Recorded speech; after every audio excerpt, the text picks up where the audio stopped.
Good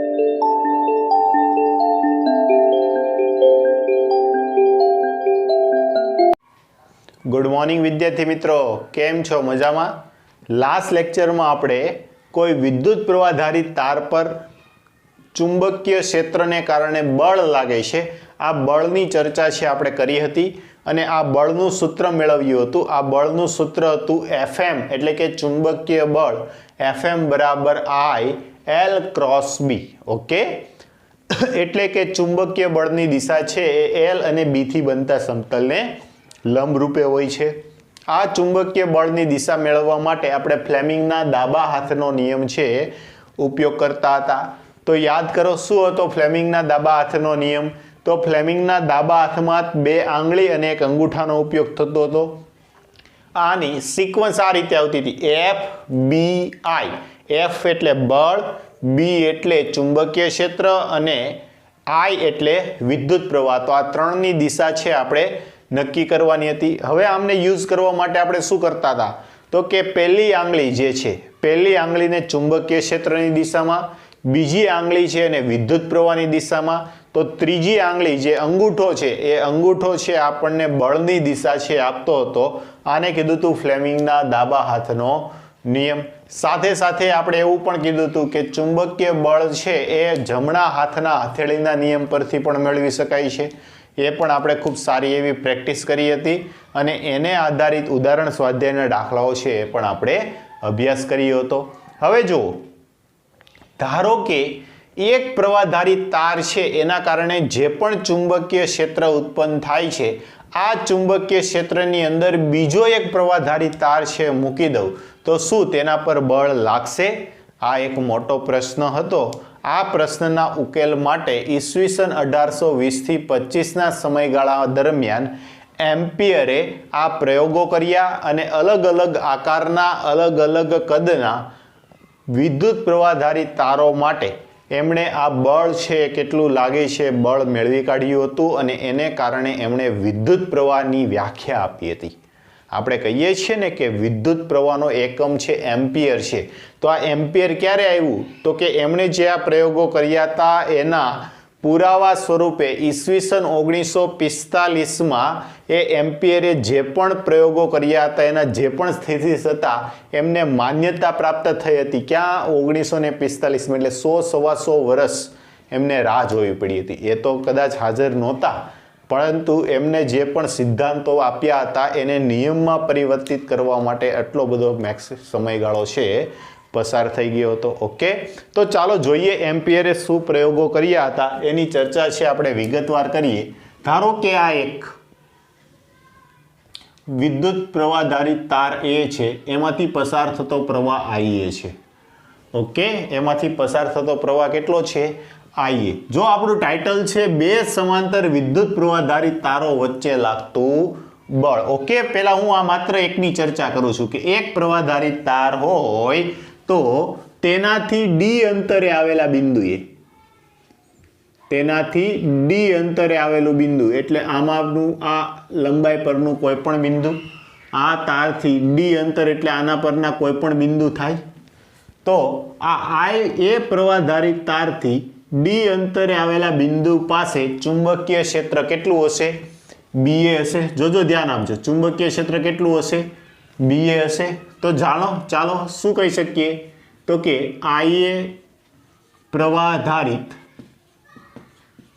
તારથી D અંતરે આવેલા બિંદુએ, D અંતરે આવેલા બિંદુએ ચુંબકીય ક્ષેત્ર BA બરાબર શું આવશે? μ0I/2πy. યાદ આવે છે? અનંત લંબાઈના વિદ્યુત પ્રવાહધારી તારને કારણે આ તારો કેવા લીધા હતા એમણે? અનંત લંબાઈના. ઓકે, આ રીતે અનંત લંબાઈનો વિદ્યુત પ્રવાહધારી તાર હતો તો તેનાથી D અંતરે આવેલા બિંદુએ ચુંબકીય ક્ષેત્ર μ0I એ સફિક્સમાં છે upon 2π. અંતર કેટલું છે? D. ઓકે, ચાલો તો આ ચુંબકીય ક્ષેત્ર છે એની દિશા મેળવી લઈએ. જો પ્રવાહ કઈ બાજુ જાય છે? ઉપર તરફ. તો જમણા હાથનો નિયમ, પ્રવાહ ઉપર તરફ જાય છે તો તમારી આંગળીઓ છે જે બાજુ આમ વળે છે એ બાજુ એ બિંદુ પાસે ચુંબકીય ક્ષેત્ર હોય તો આ બિંદુ પાસે ચુંબકીય ક્ષેત્ર BA આવે છે એ ક્યાં આવે છે? પુસ્તકના પાનાને લંબ રૂપે અંદર તરફ જતી દિશામાં. સમજાય છે? આ બિંદુ પાસે ચુંબકીય ક્ષેત્ર પુસ્તકના પાનાને લંબ રૂપે અંદર તરફ જતી દિશામાં. ઓકે, તો આ રીતે છે આપણે દર્શાવી શકીએ. હવે શું કરું છું તો કે હવે આ જે બિંદુ પાસે ચુંબકીય ક્ષેત્ર BA છે એમની અંદર જ હું એક I2 પ્રવાહધારી તાર છે મૂકી દઉં છું, જે તારનું નામ B છે અને એમાંથી સમાન દિશામાં પસાર થતો પ્રવાહ I2 છે. સોરી, I2 નહીં પણ B હોવાથી IB લખું છું. ઓકે, કેટલો પ્રવાહ પસાર થાય છે? IB પ્રવાહ પસાર થાય છે. તો જો આ જે સીધી લાઈન દોરી એના પર દરેક બિંદુ પાસે ચુંબકીય ક્ષેત્ર અંદર તરફ છે. એ સમાન ચુંબકીય ક્ષેત્રમાં, કેમ કે આ તાર છે તો તારથી સમાન લંબ અંતરે ચુંબકીય ક્ષેત્ર પણ એક સમાન હશે.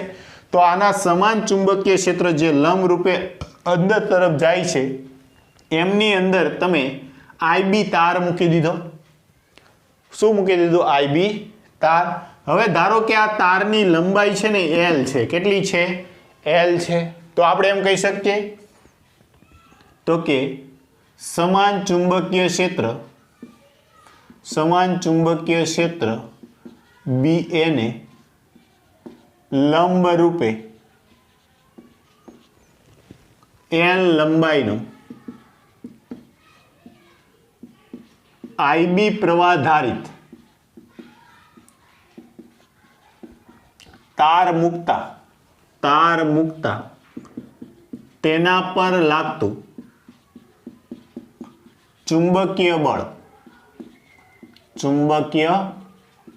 કેટલું આવશે? તો કે ચુંબકીય બળનું સૂત્ર જો કાલની થિયરી સમાન ચુંબકીય ક્ષેત્રમાં મૂકેલા પ્રવાહધારી તાર પર લાગતું બળ F બરાબર IL ક્રોસ B એટલે કે ILB sin θ. સૂત્ર પરથી, આ જે સૂત્ર હતું આના પરથી, ઓકે, સૂત્ર શું થશે તો કે બળ F બરાબર IL, જો પ્રવાહ કોઈમાં તો કેટલો છે? IB. ઓકે, IB લંબાઈ L અને ચુંબકીય ક્ષેત્ર કેટલું આવે છે? BA sin 90 degree. ઓકે, તમે જો આ તાર પર જે પણ બળ લાગશે એ કયા તાર પર લાગે છે? B પર. કોના દ્વારા? A પર. તો આ બળ લખાશે FBA.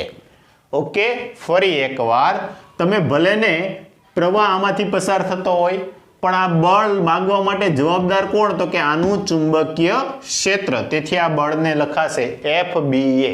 કોના પર લાગે છે? તો કે B તાર પર. કોના વડે? તો કે A તારને લીધે. ઓકે, તો પર વડે કોન્સેપ્ટ છે તમારે યુઝ કરવાનો. તો આ sin 90 ની કિંમત તો 1 થઈ જશે. Okay, IB into L. BA બરાબર આપણી પાસે છે કેટલું છે? μ0 IA upon 2πd. ઓકે, તો આનું સાદુરૂપ આપો. કેટલું આવશે? μ0 IA IB into L upon 2πd. આટલું ચુંબકીય બળ લાગે. ઓકે, હવે આ ચુંબકીય બળ લાગે છે તો એની દિશા પણ કંઈક હોવી તો જોઈએ જ તે, કેમ કે બળ કેવી રાશિ છે? સદિશ રાશિ. તો ચુંબકીય બળની દિશા માટે આપણે શું કીધું હતું? ફ્લેમિંગના ડાબા હાથનો નિયમ. જો આ આંગળી ચુંબકીય ક્ષેત્રની દિશામાં, ચુંબકીય ક્ષેત્ર ક્યાં જાય છે? અંદર તરફ. આ જે બીજી આંગળી છે એ કેની દિશામાં? પ્રવાહની દિશામાં. જો આ ચુંબકીય બળ છે ક્યાં ગયું? અંદર તરફ. આ આંગળી છે પ્રવાહની દિશામાં. તો આ જે અંગૂઠો દર્શાવે છે કોનો બતાવે છે? બળ કઈ દિશામાં લાગે છે તે.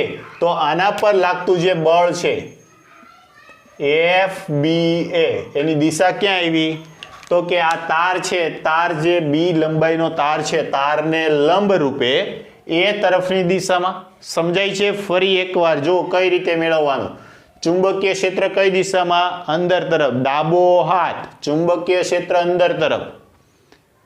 આ આંગળી છે પ્રવાહ, તો પ્રવાહ ક્યાં છે? ઉપર તરફ. તો અંગૂઠો કઈ બાજુ ખુલ્યો? આ બાજુ. આ અંગૂઠો છે બળની દિશા આપે. એ બળ કેટલું આવ્યું? FB. એ તો આ બળ ક્યાં આવશે તો કે તાર બી ને લંબ રૂપે, તાર બી ને કેવું હશે લંબ રૂપે. ઓકે, તાર બી ને લંબ રૂપે એ તરફની દિશામાં, તાર બી ને લંબ રૂપે એ તરફની દિશામાં છે આ બળ લાગશે. ઓકે, હવે આ તારની એકમ લંબાઈ દીઠ લાગતું બળ, તો તારની એકમ લંબાઈ દીઠ લાગતું બળ એફ કહીએ આપણે. શું કહીએ? એફ કહીએ. તો આમ લખું છું, તારની એકમ લંબાઈ દીઠ લાગતું બળ એફ બીએ બરાબર capital F BA upon L. તો એલ ગુણાકારમાં છે, સામે જશે તો ભાગાકારમાં, તો શું થઈ જશે mu 0 I A I B upon 2 pi D. Okay, ક્યારે? તારની એકમ લંબાઈ દીઠ લાગતું બળ આ છે. ઓકે, જ્યારે આ રેગ્યુલર બળ છે. સમજાય છે?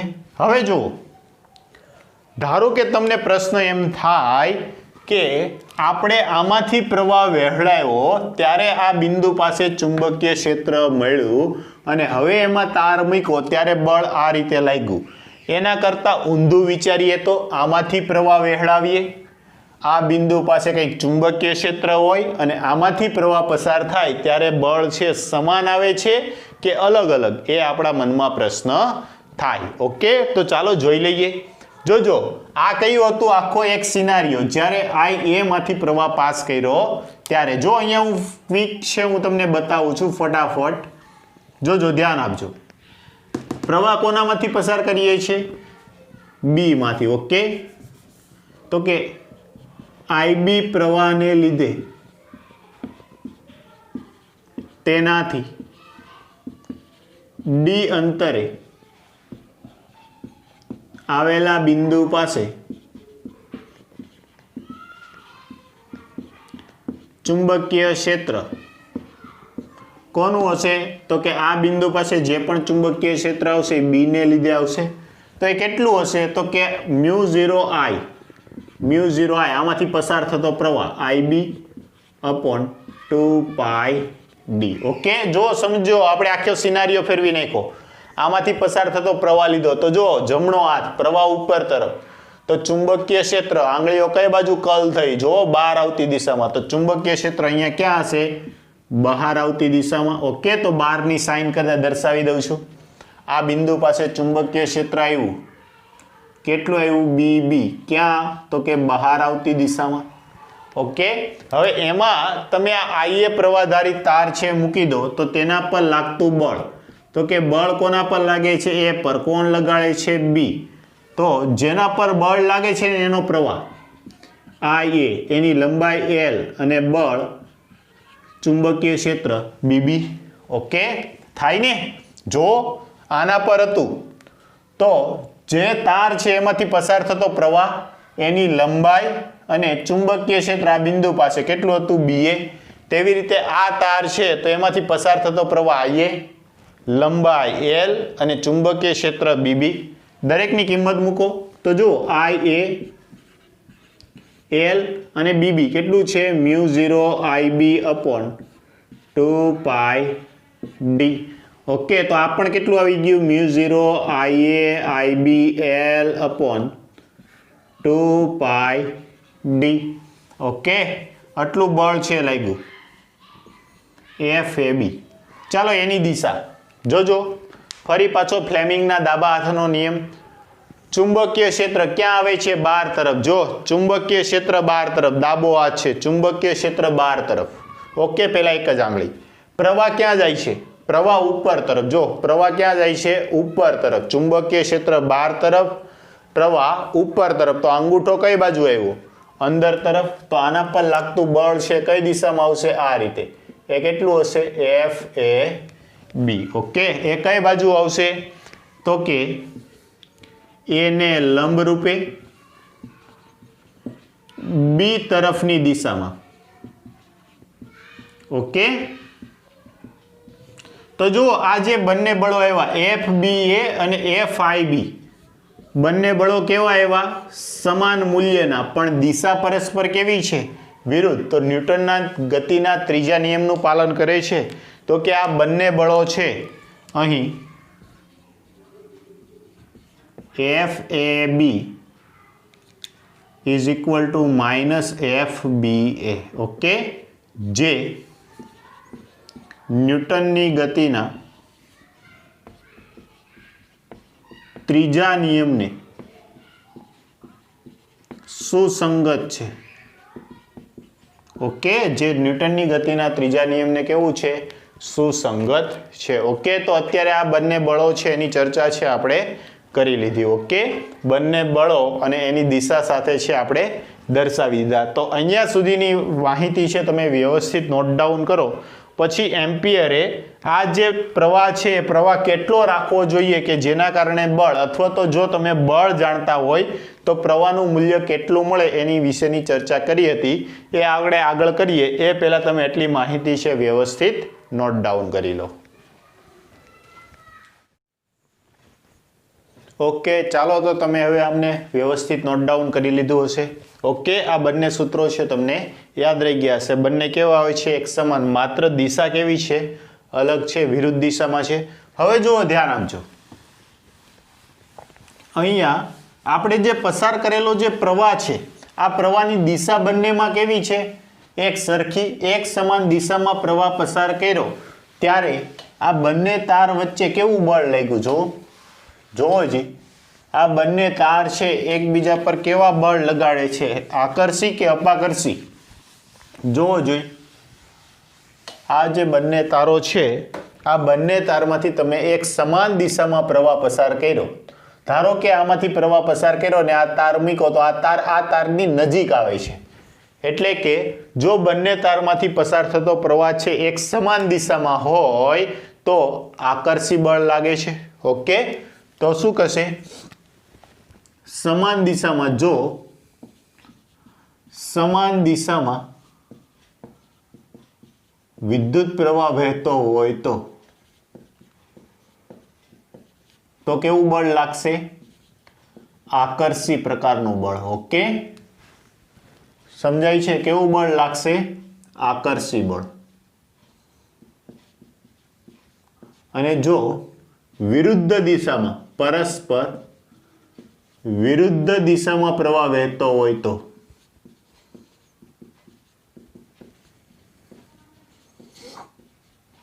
તો કેવું બળ લાગશે? અપાકર્ષી બળ લાગશે. ઓકે, આ છે બળ. તો જુઓ, વિરુદ્ધ દિશામાં જોઈ લઈએ કેવી રીતે અપાકર્ષી બળ લાગે છે. જોજો, આ I પ્રવાહધારિત તાર છે, IA પ્રવાહધારિત તાર. આ IA પ્રવાહધારિત તારને કારણે આ બિંદુ પાસે ચુંબકીય ક્ષેત્ર કઈ દિશામાં હશે? અંદર તરફ જતી દિશામાં. ઓકે, આની અંદર હું બીજો IB પ્રવાહધારિત તાર છે હું મૂકું છું. ઓકે, અને આમના પ્રવાહની દિશા છે હવે હું ઉલટાઈ નાખું છું. કેવી કરાઈ નાખું છું? ઉલટાવી, એટલે કે વિરુદ્ધ દિશામાં. એટલે કે આ પ્રવાહ છે નીચે તરફ વહી રહ્યો છે. તો આના પર લાગતું બળ ફ્લેમિંગના ડાબા હાથના નિયમ. કોના? ફ્લેમિંગના ડાબા હાથના નિયમ. ચુંબકીય ક્ષેત્ર કઈ બાજુ? અંદર તરફ. વિદ્યુત પ્રવાહ કઈ બાજુ? નીચે તરફ. તો જો અંગૂઠો કઈ બાજુ ખુલ્યો? આ બાજુ. તો આના પર જે બળ લાગશે F, કોના પર બળ લાગે છે? તો કે B તાર પર. આ B તાર છે, આ A તાર છે. કોણ લગાડે છે? તો કે A તાર. સમજાય છે? ચાલો હવે વિરુદ્ધ લઈએ કે આ પ્રવાહધારી તાર છે, આ પ્રવાહધારી તારને કારણે એ બિંદુ પાસે અથવા તો IA તાર પર ચુંબકીય ક્ષેત્ર કઈ દિશામાં? તો જમણો હાથ વાપરવાનો. ચુંબકીય ક્ષેત્રની દિશા માટે જમણો હાથ. પ્રવાહ કઈ બાજુ? નીચે તરફ. તો એ બિંદુ પાસે ચુંબકીય ક્ષેત્ર કઈ દિશામાં? અંદર તરફ જતી દિશામાં. ઓકે, ચાલો હવે એ તાર પર લાગતું બળ છે કઈ રીતે મેળવવાનું? ડાબો હાથ, ચુંબકીય ક્ષેત્ર અંદર તરફ જતી દિશામાં, પ્રવાહ ઉપર તરફ. તો અંગૂઠો કઈ બાજુ ખુલ્યો? આ બાજુ. તો આ જે બળ આવે છે FAB એ કેવી દિશામાં છે? પરસ્પર વિરુદ્ધ દિશામાં. એટલે એકબીજાથી કેવું થાય છે? અપાકર્ષણ થાય છે. ઓકે, તો આ બે ખાસ મુદ્દાઓ એક માર્ક્સના MCQ માટે આ બંને મોસ્ટ IMP મુદ્દાઓ. કે જો એકબીજાને સમાંતર રાખેલા અનંત લંબાઈના તારમાંથી જો એક સમાન દિશામાં પ્રવાહ વહેતો હોય તો એ બંને તારો વચ્ચે શું થશે? આકર્ષણ બળ લાગશે. અને જો પરસ્પર વિરુદ્ધ દિશામાં થતો હોય તો અપાકર્ષી બળ લાગે છે. તો જો એક વસ્તુ છે તમને સીધી સ્ટ્રાઇક થતી હશે કે સર હાઈટેન્શનની લાઈન છે, હાઈટેન્શન એટલે કે ઊંચું વીજ દબાણ લઈ જતી જે લાઈન છે, ઊંચા થાંભલા ઉપર વિદ્યુત પ્રવાહના તારો છે, શું એની વચ્ચે આકર્ષી બળ લાગતું હશે? હા, લાગે જ. બે પ્રવાહધારી તારો હોય તો એ બે પ્રવાહધારી તારો વચ્ચે આકર્ષી બળ લાગે જ. તેથી જ તો ઘણી વખત જોયું હશે તમે કે બે તાર હોય ને, બે તાર વચ્ચે લાકડાના એવા અવાહક છે પ્લેટ મૂકી દેવાય કે જેથી કરીને બંને તારો છે એકબીજાને અડકે નહીં.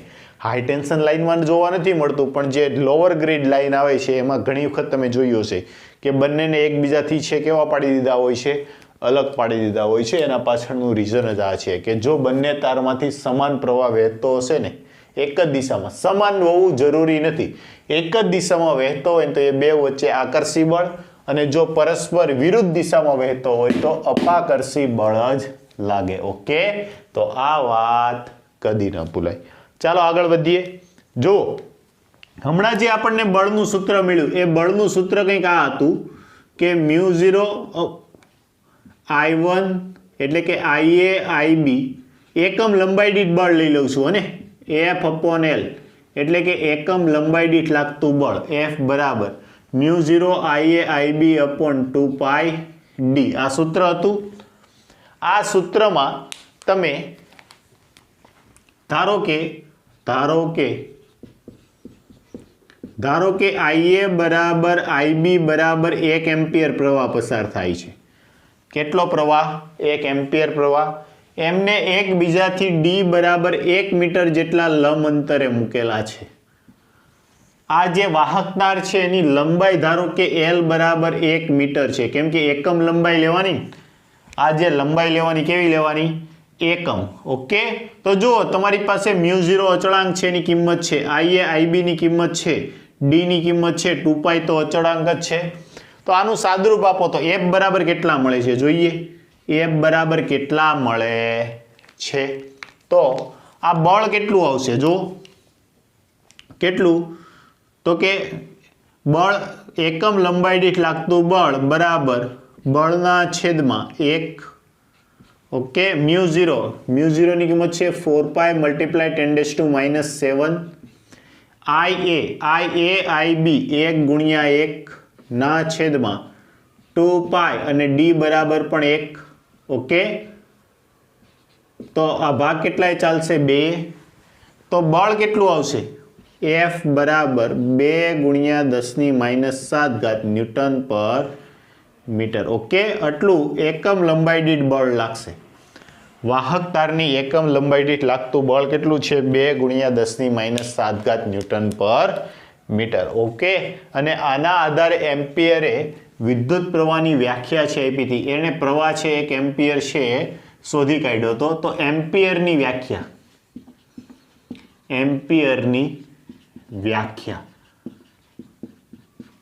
જોજો કઈ રીતે અપાણી એમ્પિયરની વ્યાખ્યા. જો આ બે વાહક તારો વચ્ચે લાગતું બળ છે 2 × 10⁻⁷ મીટર હોય, એમને એકબીજાથી 1 મીટર અંતરે રાખેલા હોય, તમને આ બધી જ વસ્તુ તમારે IA IB મેળવવું છે, બાકીની બધી જ ક્વોન્ટિટી તમારી પાસે હોય તો IA IB મળી જાય. સમજાય છે? તો આ રીતે એમ્પિયરે છે પ્રવાહની વ્યાખ્યા આપી હતી, એને બળ મળ્યું હતું, અને આ બળના આધારે કીધું હતું કે આ વાહક તારમાંથી પસાર થતા પ્રવાહ છે 1 એમ્પિયર છે.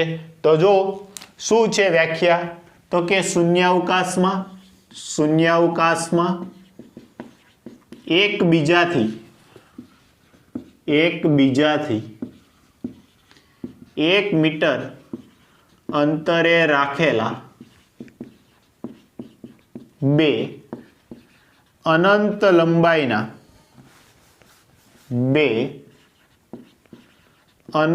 લંબાઈના વાહક તારના એકમ લંબાઈ દીઠ લાગતું બળ 2 × 10⁻⁷ ન્યૂટન હોય તો બંને તારમાંથી 1 એમ્પિયર પ્રવાહ પસાર થાય છે તેવું કહેવાય. ઓકે, આ શું છે? 1 એમ્પિયરની વ્યાખ્યા.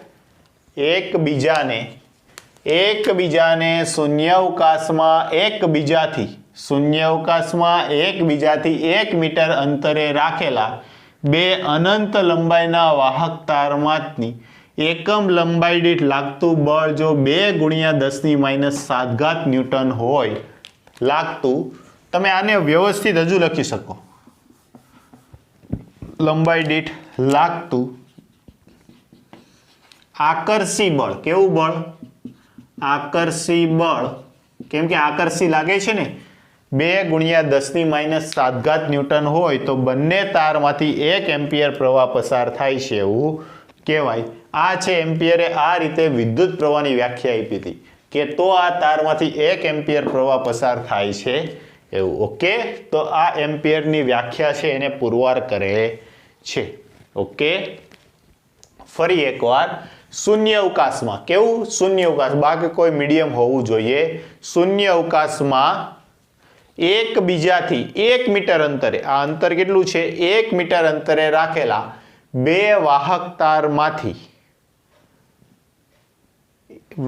વાહક તારની એકમ લંબાઈ દીઠ લાગતું બળ છે.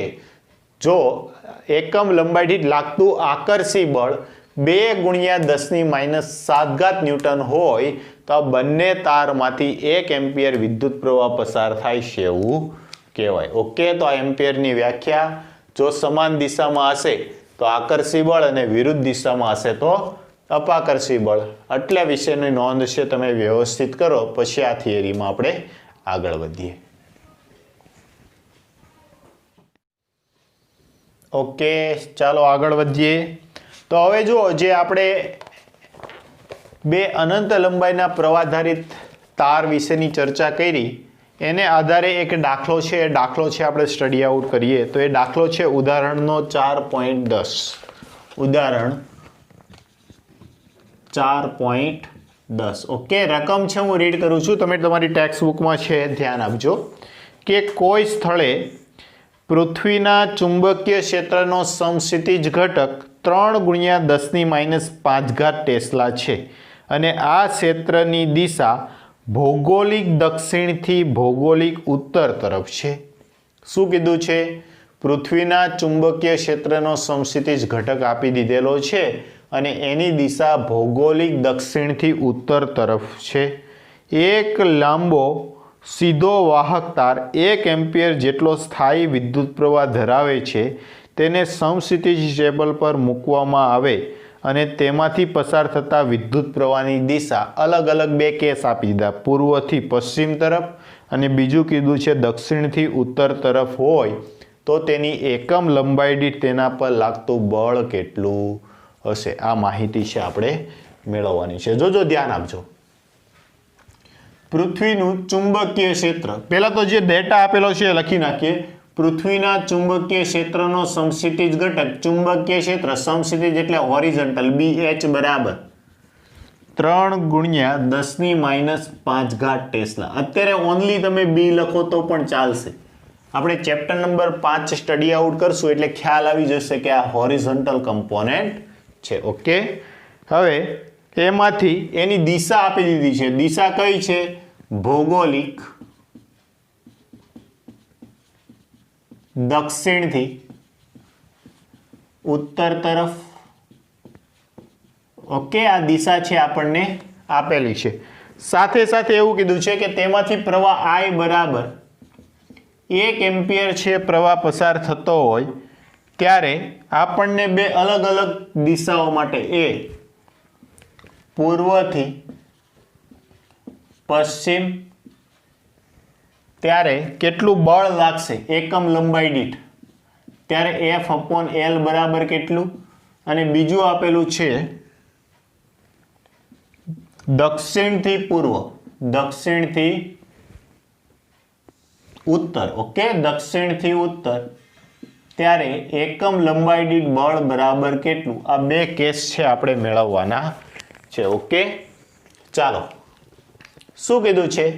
પૃથ્વીના ચુંબકીય ક્ષેત્રનો સમસ્થિતિજ ઘટક ભૌગોલિક દક્ષિણથી ઉત્તર તરફ છે. આ પૃથ્વી છે એના ચુંબકીય ક્ષેત્ર બતાવીએ. જોજો, ધ્યાન આપજો. આને કહું ઉત્તર, આ દક્ષિણ, આ પૂર્વ અને આ પશ્ચિમ, ઓકે. આવી રીતની 4 દિશાઓ આપેલી છે. તો પૃથ્વીના ચુંબકીય સમસ્થિતિજ ઘટક છે ભૌગોલિક ક્યાંથી ક્યાં તરફ છે? દક્ષિણથી ઉત્તર તરફ, એટલે આ દિશામાં, ઓકે. આ દિશામાં પૃથ્વીના ચુંબકીય ક્ષેત્રનો સમસ્થિતિજ ઘટક છે, એટલે કે ચુંબકીય ક્ષેત્ર બી છે એની દિશા છે કંઈક આ ભૌગોલિક દક્ષિણથી ઉત્તર તરફ. હવે એમાંથી આપણને એવું કીધું છે કે એક વાહક તાર છે એ સમસ્થિતિજ ટેબલ પર મૂકવામાં આવે. આ ધારો કે સમસ્થિતિજ ટેબલ છે આ રીતે,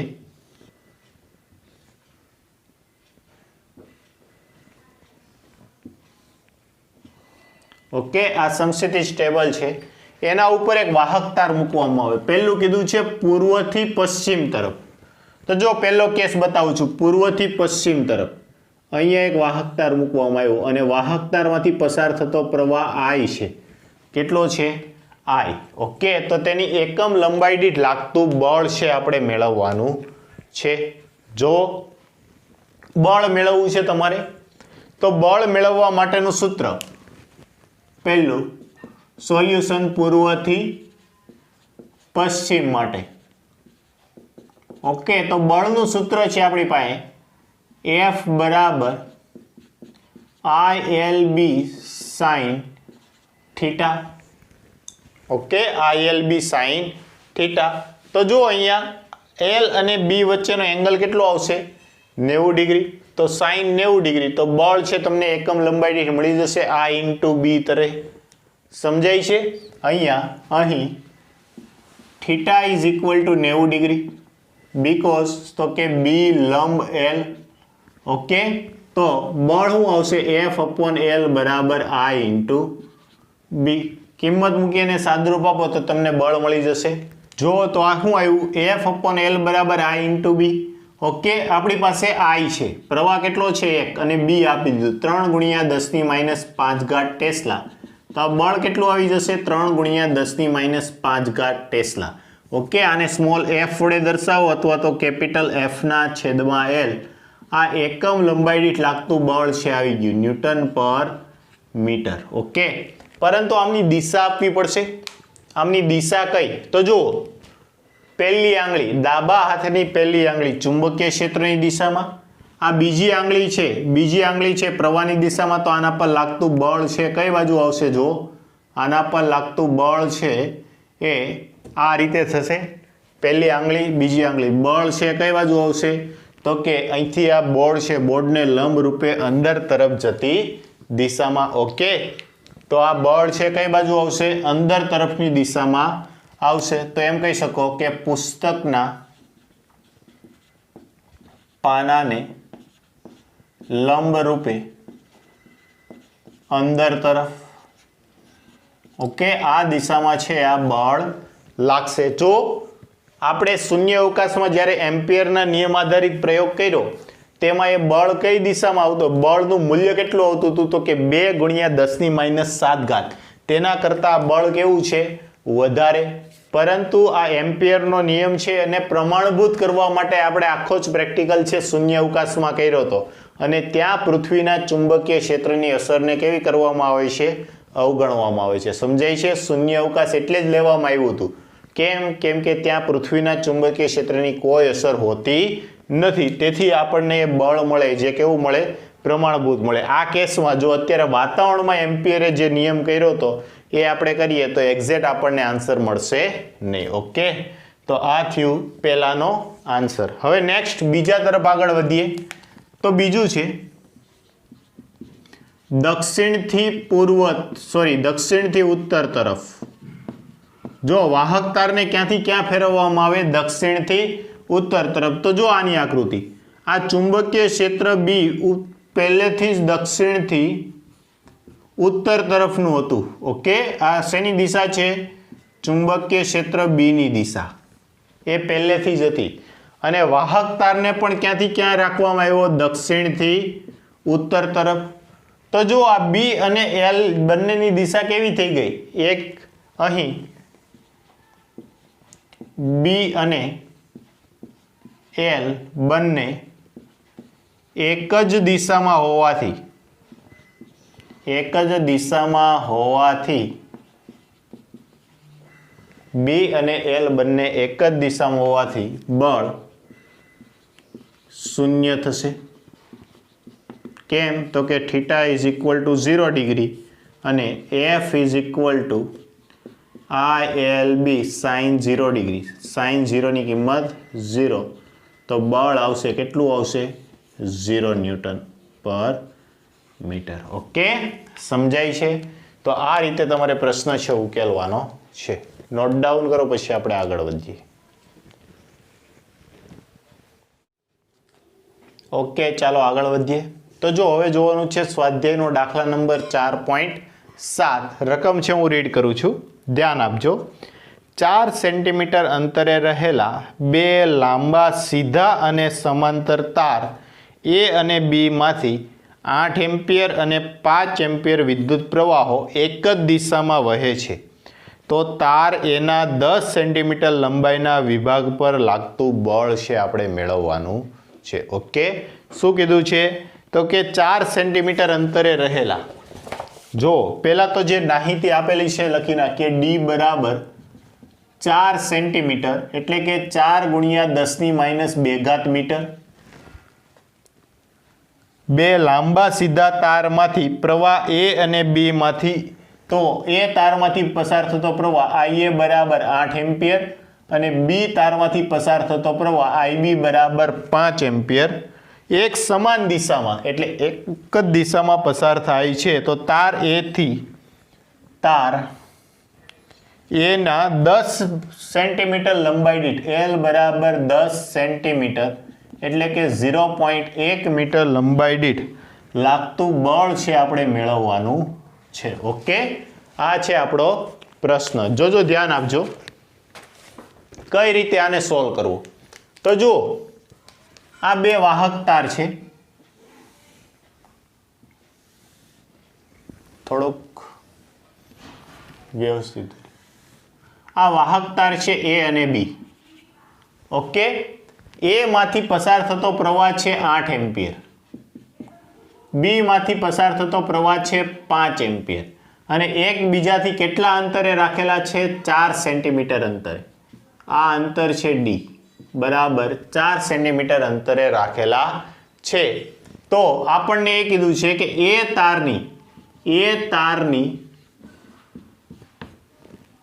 તારની 10 સેન્ટીમીટર લંબાઈ દીઠ, ધારો કે આ લંબાઈ છે 10 સેન્ટીમીટર છે, તો આ 10 સેન્ટીમીટર લંબાઈ દીઠ એના પર લાગતું બળ કેટલું હશે એ આપણે મેળવવાનું છે. જોજો, ધ્યાન આપો. આ ધારો કે આ 5 એમ્પિયર વિદ્યુત પ્રવાહ ધારી તાર છે. આ 5 એમ્પિયર વિદ્યુત પ્રવાહ ધારી તારના લીધે આ બિંદુ પાસે, એ તાર પાસે ચુંબકીય ક્ષેત્ર કઈ તરફ? 12 તરફ આવતી દિશામાં. તો ચુંબકીય ક્ષેત્ર બી 12 તરફ એટલે ડોટની સાઇન વડે દર્શાવી આ બિંદુ પાસે. ઓકે, તો આપણે એમ કહી શકીએ કે IB પ્રવાહ ધારિત, IB બરાબર 5 એમ્પિયર પ્રવાહ ધારિત લાંબા તારથી 4 સેન્ટીમીટર અંતરે આવેલા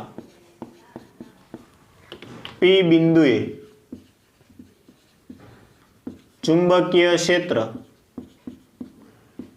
બી બરાબર કેટલું આવશે? તો કે μ0IB/2πd. ઓકે, આપણે તમે ડાયરેક્ટ સૂત્ર આવડતું હોય તો વેલ એન્ડ ગુડ, ડાયરેક્ટ સૂત્ર મૂકી દો. નથી આવડતું તો સમજી લો હજુ. આ ચુંબકીય ક્ષેત્ર કઈ દિશામાં છે? બહાર આવતી દિશામાં, પુસ્તકને લંબ રૂપે બહાર આવતી દિશામાં.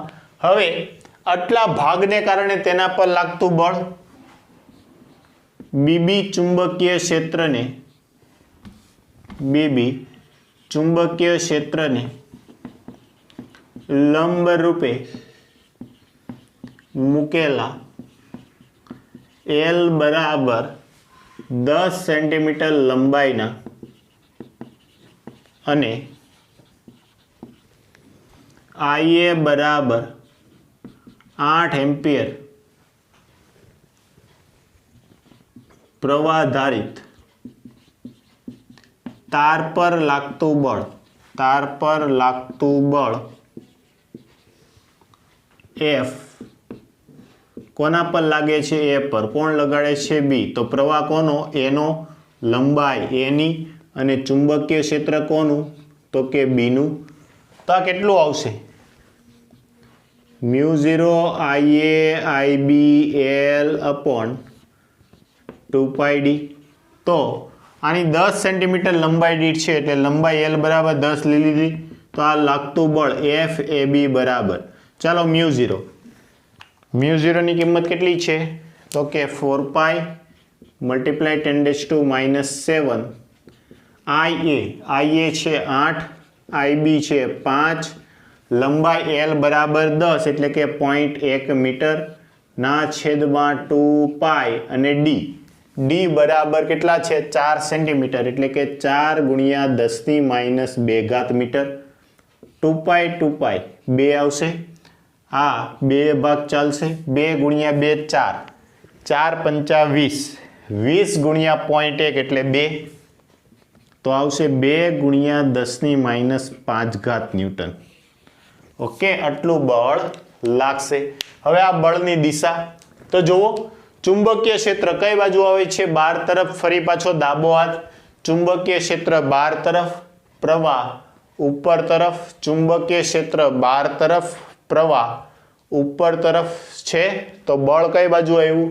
બળ આવ્યું અંદરની બાજુએ. તો આ બિંદુ પાસે બળ છે B તરફ લાગશે. આ બિંદુ પાસે બળ ક્યાં લાગશે? અંદર તરફ. ફરી એકવાર હું ચેક કરી લઉં, માફ કરજો ને. જો ડાબો હાથ છે, ચુંબકીય ક્ષેત્ર અંદર તરફ, પ્રવાહ ઉપર તરફ. તો બળ કઈ બાજુ લાગે છે? આ બાજુ. જોઈ જુઓ, આ ચુંબકીય ક્ષેત્ર બહાર તરફ છે ને. કેમ આવું થાય છે? ચુંબકીય ક્ષેત્ર બહાર તરફ, પ્રવાહ ઉપર તરફ. તો બળ ક્યાં આવ્યું?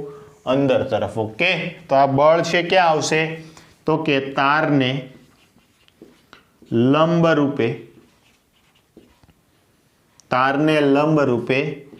B તરફ. કઈ બાજુ? તારને લંબ રૂપે B તરફ. આ બાજુ બળ લાગશે. સમજાય છે? કેમ કે હું ચુંબકીય ક્ષેત્ર અંદર લેતો હતો. ચુંબકીય ક્ષેત્ર ક્યાં આવશે? બહાર, પ્રવાહ ઉપર. તો બળ આ બાજુ. ઓકે, તો આ ક્યાં આવશે? તારને લંબ રૂપે B તરફની દિશામાં ચુંબકીય ક્ષેત્ર હશે. ઓકે, તો આજનો લેક્ચર છે આપણે અહીંયા સુધી જ રાખીએ.